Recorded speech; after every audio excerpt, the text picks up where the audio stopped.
राधे कृष्ण। संकल्प सिद्धि परिवार में आप सबका स्वागत है। धर्म ध्यान दिव्य ज्ञान एक स्व आत्म जागरण, इस प्रकल्प में आज हम बात करेंगे धर्म प्रकरण के बारे में जो हमारा ज्योतिष से संबंधित है।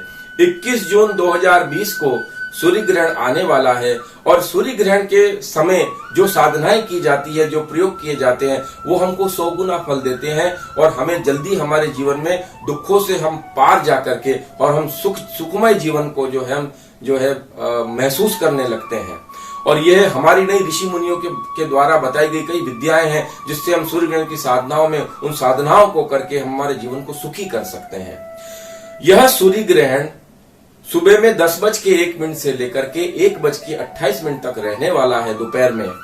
तो जब सुबह 10:01 में हमने जब जन्म पत्रिका बनाई तो सिंह लग्न की जन्म पत्रिका बनती है और मिथुन राशि के अंदर सूर्य बुध राहु और चंद्रमा की युति एक साथ आती है और सामने केतु की युति है। तो उस दिन आषाढ़ कृष्ण पक्ष की अमावस्या है, मृगशीर्ष नक्षत्र है और मिथुन राशि है। तो किन किन राशियों पर इस सूर्य ग्रहण का प्रभाव वह पॉजिटिव रहने वाला है, नेगेटिव रहने वाला है या उसका मिश्र फल लेने वाला है, मैं आपको बताता हूं। आज सबसे पहले मैं बताता हूं कि शुभ फल मेष, सिंह, कन्या और मकर राशियों के लिए बहुत शुभ फल देने वाला है सूर्य ग्रहण। और मिश्र फल वृषभ, तुला, धनु और कुंभ राशियों के लिए यह मिश्र फल देने वाला है। अशुभ फल मिथुन, कर्क, वृश्चिक और मीन राशियों के लिए सूर्य ग्रहण अशुभ फल देने वाला है।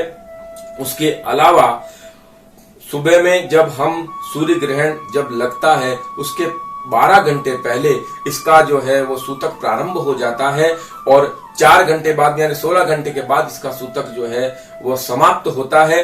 उस दिन हमें कौन कौन सी वस्तुओं का दान करना है जिससे हमारे जीवन में सभी बाधाएं दूर हो। तो सबसे पहले आपको दान में काले कलर का छाता आप उस दिन दान कर सकते हैं, जूते आप दान कर सकते हैं, कंबल आप दान कर सकते हैं। और सूर्य के दान के लिए गुड़ और गेहूं का दान सबसे श्रेष्ठ माना गया है क्योंकि चंद्रमा की युति भी साथ में है उस दिन। तो चावल का दान करना आपके लिए अत्यधिक श्रेष्ठ रहेगा। उसके अलावा बुध के दान के लिए हरे कलर के मूंग आप दान करिए। राहु के दान के लिए उड़द और तिल का दान सबसे श्रेष्ठ माना गया है। जितना आपका वजन है उस वजन के हिसाब से अगर आप गेहूं, चावल या कोई अन्न दान करेंगे तो आपकी विपदाएं बहुत जल्दी दूर होगी। तो ये दान के प्रकल्प पूरे हुए। अब जो प्रयोग आपको करने हैं वो मैं बताता हूं। जब सुबह में 10:01 पर जब सूर्य ग्रहण प्रारंभ हो तो आपको पूरे घर में काले तिल बिखेर देने और ये सब प्रार्थना करनी है प्रभु से कि हमारी सब समस्याओं का निदान हो जाए। काले तिल बिखेरने के बाद में जब सूर्य ग्रहण समाप्त होता है तब उस झाड़ू से सारे काले तिल इकट्ठे करके काले कपड़े में बांध के किसी नदी या जलाशय में आपको ले जाकर डाल देने हैं। और दूसरी प्रयोग में आपको बताता हूं कि जब सूर्य ग्रहण प्रारंभ हो तो प्रभु से प्रार्थना करनी है। एक दीपक के अंदर आपको कपूर और लौंग लेने हैं, 11 लौंग और कपूर आपको लेना है। उसको प्रज्वलित कर दें, प्रभु से प्रार्थना करो कि इस घर के अंदर जो भी नकारात्मक शक्तियां हैं वो सब शक्तियां घर में से निकल जाए और हमारे घर का वातावरण बड़ा पवित्र मंगलमय हो जाए और सुख समृद्धि हमारे घर में वास करे।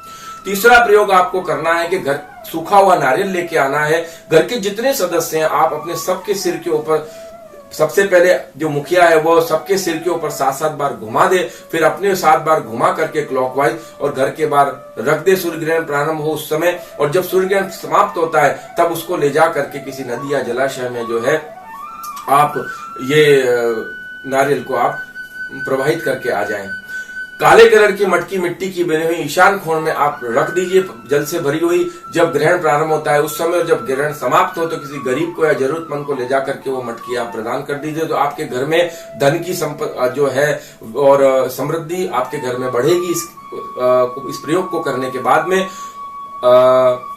दूसरा प्रयोग आपको करना है, घर में किसी को ऊपर तंत्र बाधा है या घर में किसी बच्चे का पढ़ने में मन नहीं लगता है कि हमें कहीं ना कहीं समस्याएं जीवन में बहुत ज्यादा जटिल आ रही है, तो 1.25 किलो काला कलर का कोयला काले कपड़े में बांध के 21 बार उसके ऊपर से क्लॉकवाइज आप घुमा करके ग्रहण जब प्रारंभ होता है घर के बाहर रख दीजिए और ग्रहण जब समाप्त होता है तो नदी या जलाशय में जाकर के उसको प्रवाहित कर ले। और इसके अलावा एक और प्रयोग आप कर सकते हैं कि अगर आपके घर में बहुत ज्यादा ही समस्या है, आपको लगता है कि नहीं भाई इतना सब करने के बाद भी हमारे जीवन में हमारी समस्याएं का जो है निराकरण नहीं हो रहा, तो आप घी का दीपक प्रज्वलित करके और उसके आगे महालक्ष्मी की एक श्रीयंत्र को या फोटो को आप उस दिन लेकर के आइए। जब ग्रहण काल प्रारंभ हो तो महालक्ष्मी का श्रीयंत्र हो, महालक्ष्मी की फोटो हो, साथ में जो है घी का दीपक हो और सामने उनको जो है रख करके और उस समय जो है उसकी श्रीयंत्र या मूर्ति के सामने बैठ करके आपको इस मंत्र का जाप करना है। श्रीम ह्रीं श्रीम कमले कमलालये प्रसीद प्रसीद श्रीम ह्रीं श्रीम महालक्ष्मी नमः या ओम ह्रीं महालक्ष्मी नमः का आप जाप करिए। जब ग्रहण काल प्रारंभ होता है तब आप आपकी छत के ऊपर 2 तांबे के लोटे जल से भरे हुए लेकर चले जाइए। एक में तिल डाल दीजिए, दूसरे में 21 लाल मिर्च के जो बीज होते हैं वो डाल दीजिए। सबसे पहले आप सूर्य नारायण से प्रार्थना करिए कि मेरे जीवन में सब समस्याओं का आप निदान कर दीजिए, मुझे सब तरह से आप सुखी कर दीजिए, मेरी मनोकामना पूर्ण करिए। और उस काले तिल जो लोटे में आपने डाले हैं थोड़े से, उससे आप पहले स्वयं स्नान कर लीजिए। केवल आपको जो है शरीर के ऊपर आप कोई भी जो है तौलिया या आप धोती बांध सकते हैं, ऊपर का जो है आपको अंग पूरा जो है निवस्त्र रखना है। उसके बाद आप सूर्य को अर्घ दीजिए। ओम घृणी सूर्याय नमः, ओम घृणी सूर्याय नमः मंत्र बोलते बोलते जो 21 बीज आपने उस तांबे के लोटे में जल के साथ डाले हैं वो आप सूर्य नारायण को अर्घ समर्पित करिए।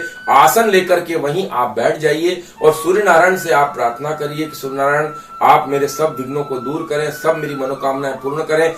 या तो आपके गुरु ने जो आपको गुरु मंत्र दिया है वो गुरु मंत्र का आप जाप करें, या ओम घृणी सूर्याय नमः की 1, 3, 5, 7, 9, 11 जितनी मालाएं आप कर सके, जब तक आपको गर्मी न लगे, तब तक सहन हो सके, तब तक आप उसकी माला करिए। या जो साधनाएं आप करते हो वो करिए। और उसके बाद आपके आसन के नीचे से जो है हाथ लेकर के दोनों आंखों पर लगा करके और अब आपको सीधा आसन लेकर के अपने साधना कक्ष में आ जाना है। 3.5 घंटे तक बैठ के गुरु मंत्र का जाप ओम घृणी सूर्याय नमः का आप जाप करिए।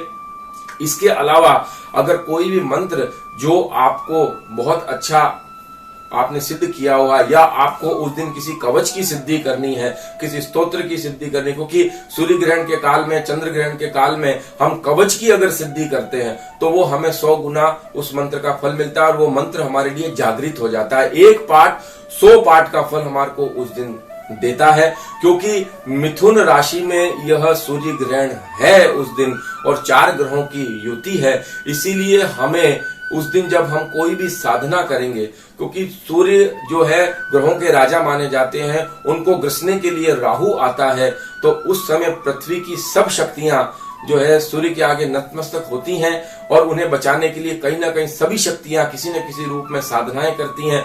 तो उस समय जो जटिलताएं होती हैं या जितनी फ्रीक्वेंसी होती है वो सब ढीली पड़ चुकी होती है। हम चाहे जिस तरह से हम आगे बढ़ सकते हैं। और मैंने कुंडलिनी जागृत करने के लिए कुछ ध्यान पद्धतियां भी मेरे YouTube चैनल में डाली हैं। धन और यश बढ़ाने वाली साधनाओं के मंत्र भी मैंने डाले हैं। अगर किसी को ऐसा होता है कि भाई हमारे पास गुरु मंत्र नहीं है और गुरु दीक्षा लेकर के हमें उस दिन उस मंत्र को सिद्ध करना है और हमें गुरु बनाना है, तो आप मुझसे फोन करके भी वो गुरु मंत्र ले सकते हैं। मैं आपको गुरु दीक्षा और मेरे गुरु कृपा से जो मेरे पास जो भी ज्ञान है मैं आपको उस दिन दीक्षा दे सकता हूं। आप मुझसे गुरु मंत्र ले सकते हैं, मुझे अपना गुरु बना सकते हैं। इसके अलावा भी अगर आपको कोई समस्या है या आपको लगता है कि नहीं ग्रहण काल में मुझे अभी कुछ जानने की इच्छा है, तो आप फोन करके भी मेरे को जो है इस बारे में ज्ञान को प्राप्त कर सकते हैं। और आपके जीवन में कोई भी समस्या हो तो भी आप मुझे फोन कर करके जो है अपनी समस्या का समाधान आप करवा सकते हैं। और यह सूर्य ग्रहण जो काफी समय बाद आया है और यह जीवन में कई तरह से आपकी मनोकामनाओं की पूर्ति कर सकता है। इस अमूल्य स्वर्णमय समय को जाने मत दीजिएगा। आप इस समय का उपयोग करके अपने जीवन में अपने परिवार को और अपने आप को सुखी और अपने जीवन में अपना घर का वातावरण मंगलकारी बना रहे, इसके लिए आप पूर्ण प्रयत्न करके साधना करिएगा। इसी मनोकामना के साथ आपका खूब खूब मंगल हो। राधे कृष्ण। श्री गुरु हाल में वडोदरा गुजरात में निवास करते हैं। आप श्री गुरु से अपनी जन्म पत्रिका दिखवाना चाहते हैं, अनुष्ठान करवाना चाहते हैं, मंत्र शक्ति से संबंधित तंत्र शक्ति से संबंधित, यंत्र शक्ति से संबंधित किसी भी समस्या का आप अगर समाधान चाहते हैं तथा वास्तु से संबंधित कोई भी समस्या का अगर आप समाधान चाहते हैं, मेडिटेशन के अंदर कुंडलिनी जागरण, सुदर्शन क्रिया, 7 चक्रों की साधना, पूर्व जन्म की यात्रा या किसी भी मेडिटेशन टेक्निक को अगर आप सीखना चाहते हैं तो आप श्री गुरु से संपर्क कर सकते हैं। श्री गुरु के द्वारा संपूर्ण विश्व में अगर आप कहीं भी भागवत कथा, राम कथा, सत्संग, मेडिटेशन कोर्स या कैंप करवाना चाहते हैं, किसी भी समस्या का समाधान के लिए अगर आप श्री गुरु से मिलना चाहते हैं तो नीचे दिए गए नंबर से आप श्री गुरु को कांटेक्ट कर सकते हैं। आपका खूब खूब मंगल हो। राधे कृष्ण।